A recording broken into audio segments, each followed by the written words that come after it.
Okay, thanks very much, everyone, for joining us here for this pre-match press conference ahead of the semi-final of the SCG, New Zealand versus Pakistan. We're joined by Matthew Hayden, who will be taking questions from the room here, and also any questions fired into the Zoom. So we're starting the room here. Any questions? Please show hands. Good afternoon, Matthew. Good afternoon. How would you describe this roller coaster ride of Pakistan? Colorful, maverick, sudden. Yeah, Shadab actually said something very significant in the dugout the other day when we were playing our last match. And he said, "Welcome to Pakistan cricket," meaning that on any given day, anything can happen. And on that particular day when Netherlands beat South Africa, it was a significant moment for us in the tournament, and a very, very significant moment for the team in general around its potential and reaching that potential. Lots of prayers as Pakistan woke up to see that result. 232 million people can't be wrong. And as a result of that, I feel that there was a very much an uplifting tempo in our group, which made that match against Bangladesh almost a certainty for Pakistan. So incredible experience. And as you said rightly, it has been a roller coaster ride, but a ride that I wouldn't have it any other way, because the last World Cup that we went into were undefeated, and then Australia tipped us in the semi-final. So really significant for Pakistan. Matthew? Yeah. I know Babar and Rizwan is number one opening pair, but this World Cup is not good. Do you not think Babar should be one down and middle order? Babar and Rizwan rightly are number one combination. If I can take your minds way back to a different World Cup, and that was the 2007 World Cup, and Adam Gilchrist, had for his standards, quite a lean World Cup ahead of that undefeated campaign for Australia. And if you remember that last match against Sri Lanka, he went on to score an incredible 100 and realised his potential in that tournament, and awaken the world once again to the fact that he was such a premium batsman in that format of the game. So, it's always nice to have two players, that have felt the pressure, and we all feel the pressure at any given times in our career. No different for the number one combination, no different for the number four ranked T20 player in Bubba. And don't be surprised whatsoever if you don't see some fireworks, because very special players don't often stay down for long. I think neither Pakistan nor India has played their top of the line game, but still they are in semi-finals, so everything to look up to. Yeah, absolutely. Great point. As I said, the last campaign, we were just on a high from pretty much the start of that tournament. Won all of the pool matches, and then were pipped by a better side on the day. And it's typically T20 cricket where you see such sways on the roundabout of the outcomes of wins and losses. Rightly, as you say, though, we've gone about our cricket in a pretty unique way. We've had Shaheen, who came into the tournament with some injuries and now is starting through bowling efforts, is starting to really hit his straps. And that's a dangerous combination. We have four quicks. They're all significant players in their own right. Wasim Jr., potentially the youngest of those, but Nazim as well, who, if you remember the last match here against South Africa, bowled beautifully. So, those four guys, and led by Shaheen, is such a significant parcel of this team. Harris Ralph also has lots of experience here through the Big Bash League. And our batting, whilst it hasn't gone absolutely to plan, it's meant that our middle order players have had to step up, and young Harris has been one of those. Great story, really significant story of any World Cup, not even in the squad, and now performing like he should have been there from the start. So yeah, there's ups and downs in this tournament, but I really believe yet is our best game, which is a huge threat for oppositions. Matthew, just to follow up on Harris, obviously you mentioned he's only just come in. Before he played that first game, Did you say anything to him about how to approach it? Is it just his naturally come in and play the way he wants to play? Yeah, it's all him. It's I've watched him closely over the last month, and he was the one individual that came into every net session and faced all of our quicks. I mean, for me, that was like facing McGrath, Warren, Lee, Gillespie.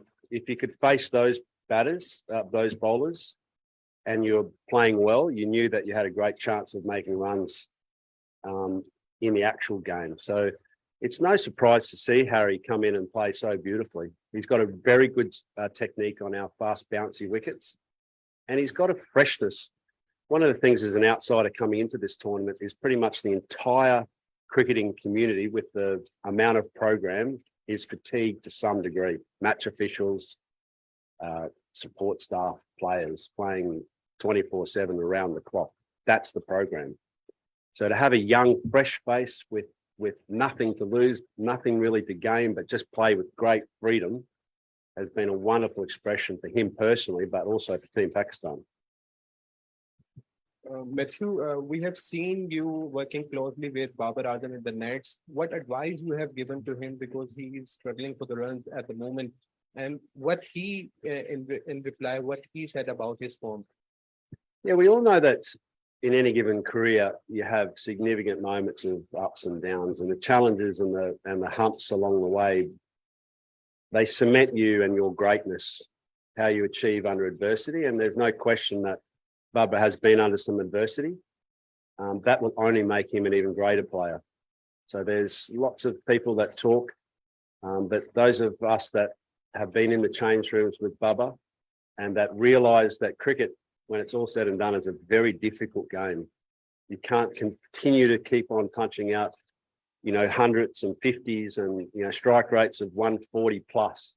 There's got to be moments in time where there's a lull. And as we all know about the weather, once there's a lull, there's often a storm that follows. So, look out the rest of the world, because I think you're about to see something very special from Bubba. There's been a lot of There's been a lot of conversations about the parallels with the 1992 campaign. Has this been referenced, discussed as part of the processes in this camp? It hasn't directly been influenced, but one of the great parts about media is that all of us, players, support staff, we all understand the importance and significance of campaigns, and 92 was a memorable one for Pakistan cricket. It was also a tournament that was plagued by the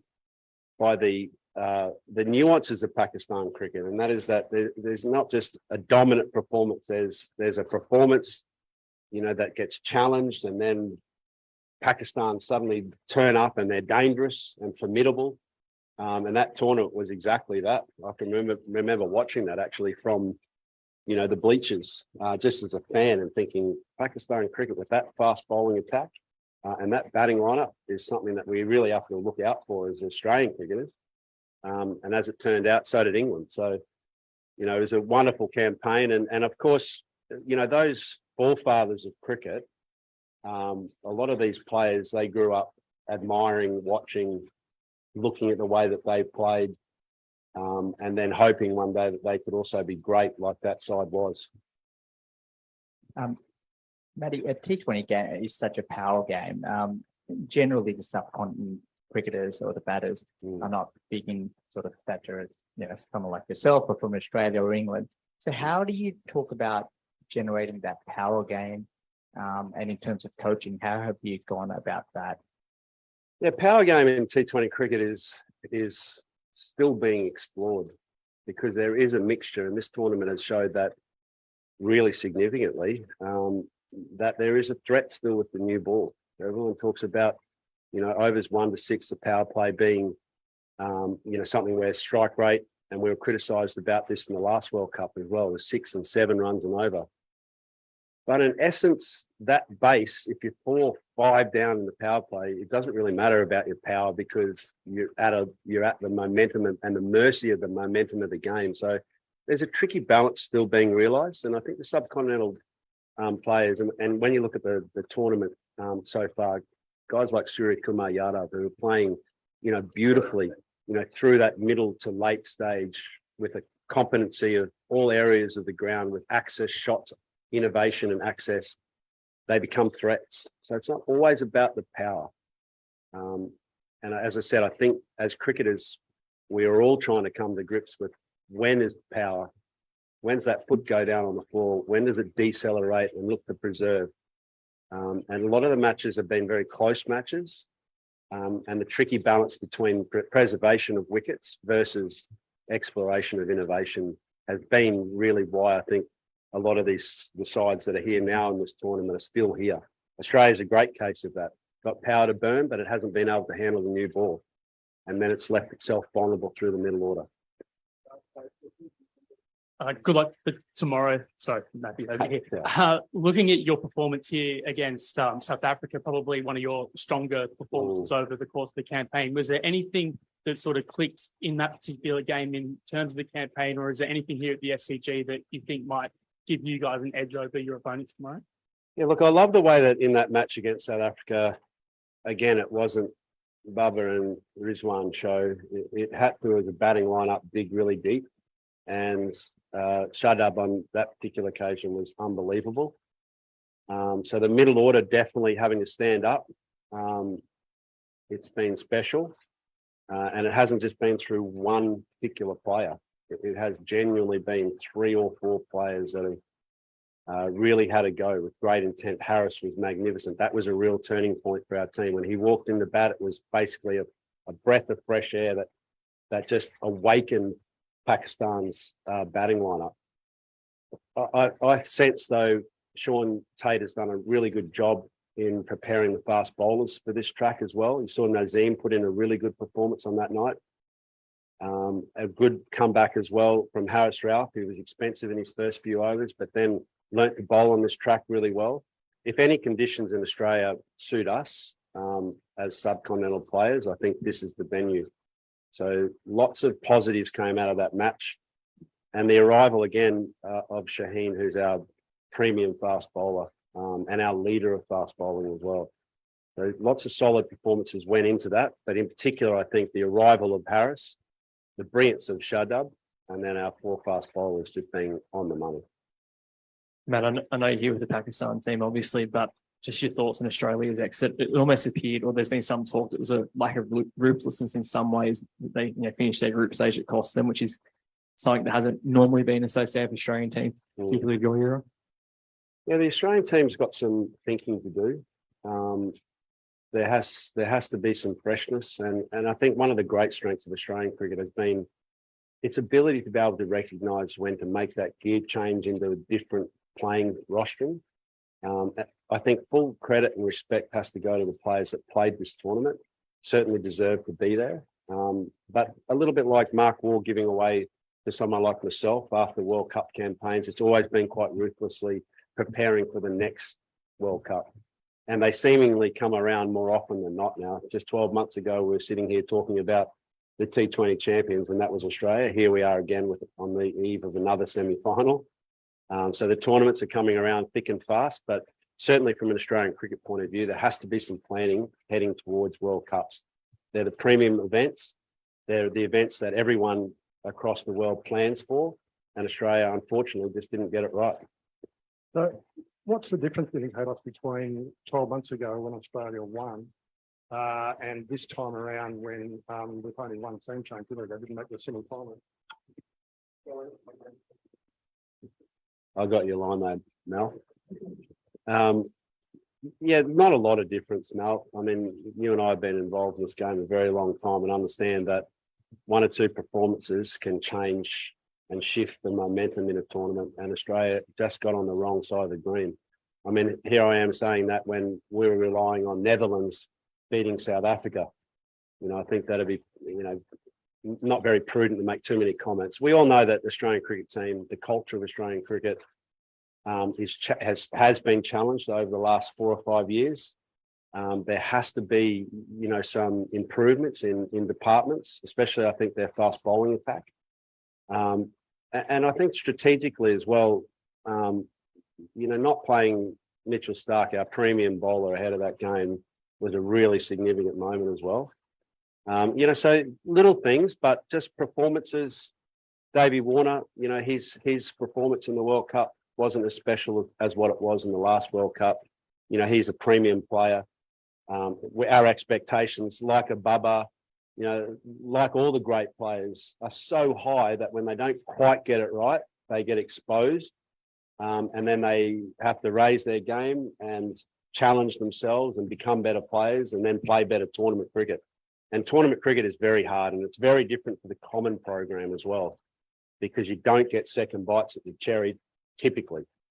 So not a lot has changed, but what I'm suggesting now is that there does have to be some planning ahead of the next World Cup, whatever that is, whichever one it is. And it's coming up thick and fast here in Australia as well. Okay, that's enough for questions in the room. We're now going to shift over to Zoom where we have two quick questions. Glenn, can you give us your question, please? Glenn Lama.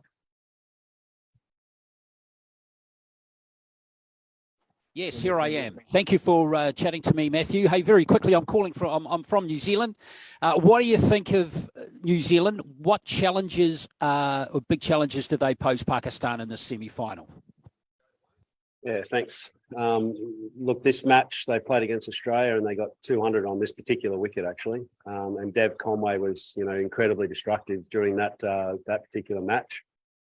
And Australia capitulated, bowled out for 111. So clearly, when you have a big batting effort, and I think New Zealand have some really destructive players, you can be put under pressure with the bat, and that almost was their perfect game, I felt, in the World Cup. So yes, some huge balance. They've also got a terrific bowling attack, a well-balanced bowling attack, a good mixture of experience as well. I mean, I even played against Tim Southey. That goes to show you how much experience that Tim has got. But again, he turns up, he can swing the ball. Like Ferguson has got great pace, lots of experience in T20 cricket as well. So poses good threats. And then they've got good off-pace bowling as well. So, I think like New Zealand sport in general, they really punch above their weight. They believe they can win this tournament and they've got the potential to do that. So lots of threats, to our camp, no question. And just a quick question, one last question. You played them in Christchurch last month. Does that really have any relevance, do you think? You beat them in that final. Any relevance, do you think, heading into tomorrow? No, I don't think specifically there's relevance, other than it's always nice to have the rub of the green on a cricket team. Look, really, it comes down to, Glenn, just that sense of belief and that purpose, and T20 cricket has a wonderful way of creating a roundabout where you get spat out the wrong side of it because someone's had a fantastic day. It's one of the few versions of our sport where it's not just a test of skill sets under pressure, but it's also a test of innovation. And I think New Zealand have really, shown some wonderful innovation, through the course of this tournament and for the last number of years, narrowly missing out also in the last World Cup. So lots of threats for us, as I said, but on the day and any given day, there can be one star player that can take it away from you, which is rare. In the other formats of the games, you've got to have multiple contributions. Thank you, Matthew. Great. And just time for one final question, please, from Ijaz Wadin Bakri. Matthew, my question to you. Last year, Pakistan lost semi-final against Australia, and this year, Pakistan lost Asia Cup final against Sri Lanka. So, what is the change you've seen in this team to not lose another knockout match? And one more, are you missing your emotional friend Justin Langer in this World Cup? Emotional friend, yeah. I spent my 51st birthday with Justin Langer in Perth, so that was lovely for me personally. But yeah, it's always nice to have a brotherhood around the game of cricket. I see lots of those in the room amongst me as well. We all understand that, big games are about handling pressure and handling adversity, and there's huge expectations and challenges. One of the things that I've always admired about Pakistan cricket is their ability to be able to turn up in big moments. And by gee, there's a big moment ahead of us tomorrow. Very, very special to be a part of it. And also I've seen, great changes and this side has continued to challenge itself from the last World Cup. got on the wrong side of the results in the Asian Cup, but still, that's a completely different tournament. So the way that we've prepared is excellent. The way that the middle order in particular, from the batting sense, has stepped up to the plate has been excellent. And as I mentioned before, those fast bowlers, man, I mean, there's 4 of them and they come at good pace. And that's exciting for the game, not just T20 cricket, but also Test cricket. And the lineup as well, you know, beyond this for Pakistan cricket as well, producing wonderful fast bowlers has been, you know, a great testament to the country itself, from Wasim to Wasim to Waqar. They're just, you know, it's a beautiful synergy in Pakistan cricket. I mean, there's nothing like fast bowling against high quality batting. That's the challenge. When I turn up in disguise with my sons at any game, that's what I want to see, is that challenge between bat and ball. In particular, the new ball, fast and velocity matters. Australia is poached on that for many years and has had good results because of it. Okay, great. Thanks very much, Matthew, for your time. Thanks, Hayden. Thanks, man.